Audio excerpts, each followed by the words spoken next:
Hello everyone, welcome to my another mini blog. আগের ভিডিওতে তোমাদের সাথে শেয়ার করেছিলাম যে বিকেলবেলা যাব জগন্নাথ দেবের দর্শনে। তো যথারীতি বিকেলবেলা আমরা ওই 4:30-5 নাগাদ চলে গেছিলাম জগন্নাথ দেবের মন্দিরে। সেখানে যেহেতু ভেতরে ফোন অ্যালাউ ছিল না, তাই জন্য বাইরে ফোন আর চটি খুলে রেখে চলে গেছিলাম ভেতরে গিয়ে মন ভরে শান্তি ভরে জগন্নাথ দেবকে দর্শন করে চলে আসি বাইরে। এবার যাব আমরা সমুদ্রে পাড়ে কিছুক্ষণ বসে আড্ডা মারবো, যেহেতু হয়ে গেছে সন্ধে। তো দেখো রাত্রিবেলা সন্ধেবেলা এই সমুদ্রের ঢেউ আর সাথে চাঁদটাকে কি দারুণ লাগছে। আর আমরা বসে সমুদ্রের পাড়ে বসে কিছুক্ষণ আড্ডা মারলাম।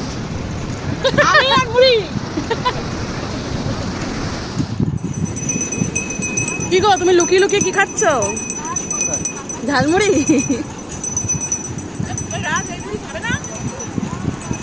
আর আমরা যেহেতু বাঙালি, সাথে চপ মুড়ি আর না থাকলে কি আর আড্ডা জমে?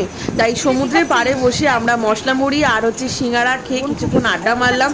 আড্ডা মারার পর চলে গেছিলাম রুমে গিয়ে আমরা জগন্নাথ দেবের যে মহাপ্রসাদ এনেছিলাম সেটাই আমরা দিদু মেখে দিয়েছিল, সবাই মিলে সেটা খেয়ে নিলাম। তারপরে রাতের ডিনার সেরে চলে গেছিলাম ছাদে, কারণ আমাদের ছাদ থেকে সমুদ্রটা খুব সুন্দর দেখা যায় আর খুব সুন্দর হাওয়া।